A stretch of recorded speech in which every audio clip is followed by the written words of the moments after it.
આજે આપણે વાત કરીશું શ્રીમદ ભગવદ્ ગીતા વિશે.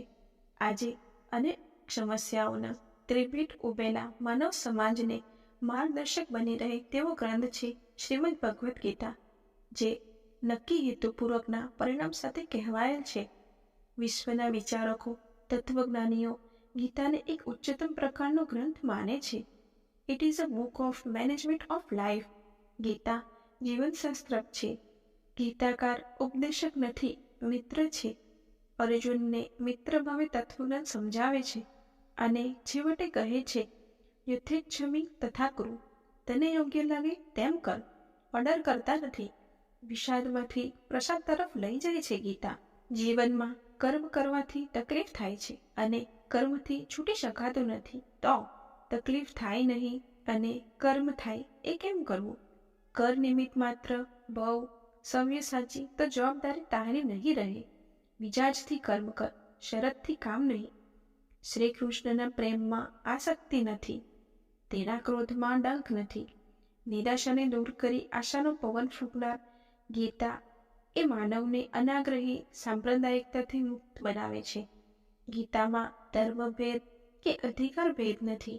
ગીતા એક પવિત્ર છે, કારણ ભગવાન મારી સાથે છે. પ્રભુ મારામાં વસે છે, સર્વમાં વસે છે. સર્વસ્યમ ચાહમ હૃદય સન્નિવિષ્ટો એમ કહેનાર ગીતા એ પ્રથમ ગ્રંથ છે.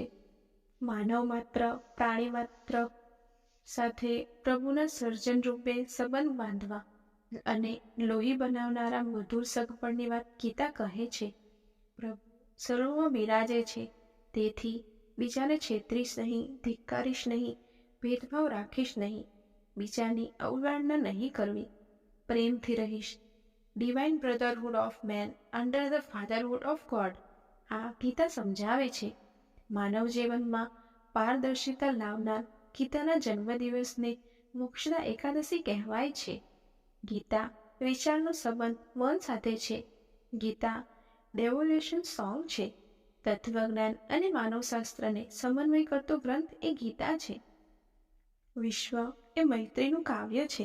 આપણા સર્વ ધર્મ ગ્રંથોમાં નાનામાં નાનો, સહેલામાં સહેલો, છેલ્લામાં છેલ્લો ગ્રંથ ગીતા છે.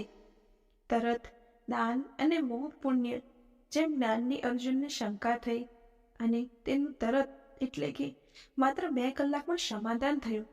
ગીતાનું જ્ઞાન સરળ શબ્દોમાં છે. સૌને સમજાય તેવા જ્ઞાનપૂર્ણ ગ્રંથ ગીતા છે. 1892ની વિશ્વ ધર્મ પરિષદ શિકાગોમાં થઈ, ત્યાં સ્વામી વિવેકાનંદે પુરવાર કર્યું હતું કે ગીતા એ વિશ્વમાન્ય સર્વોપરી સર્વસ્વીકાર્ય ગ્રંથ છે. 16 જુલાઈ 1945 ન્યૂ મેક્સિકોના અલાદો ગોદામાં પ્રથમ અણુ વિસ્ફોટ રોબર્ટ ઓપનહાઇમરે અનુભવ્યો. 10 માઇલ દૂર બેઠેલા પોલાદની રૂમમાં બેઠેલા તેમણે એક સાથે હજારો સૂર્ય પ્રકાશિત થયા હોય તેવું તેજ આકાશમાં જોયું.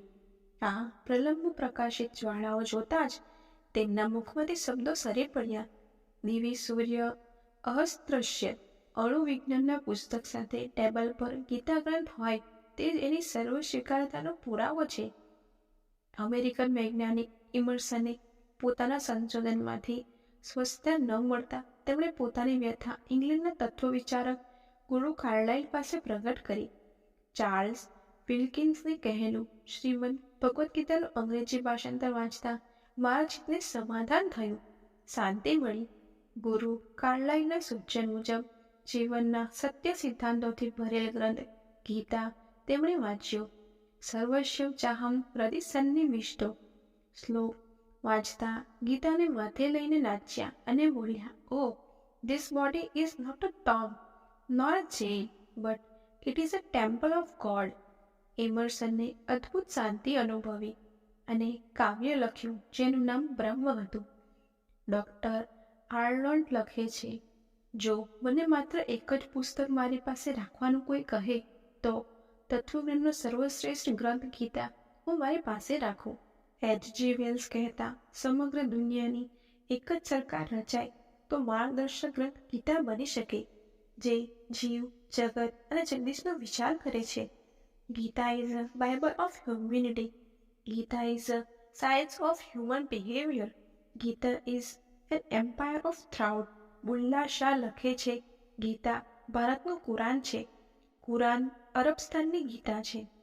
ગીતા કેલિડોસ્કોપ જેવી છે, જેમાંથી દરેક વિચારને પોતાનું આગવું અને અલગ દર્શન સાંપડ્યું છે.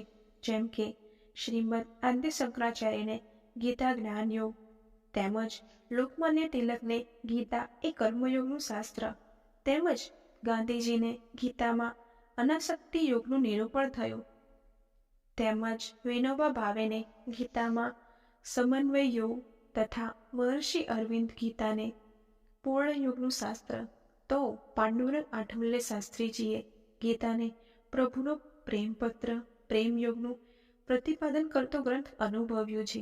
ગીતા ભારતીય તત્વદર્શનની ગાઈડ બુક અને કોડ બુક બને છે.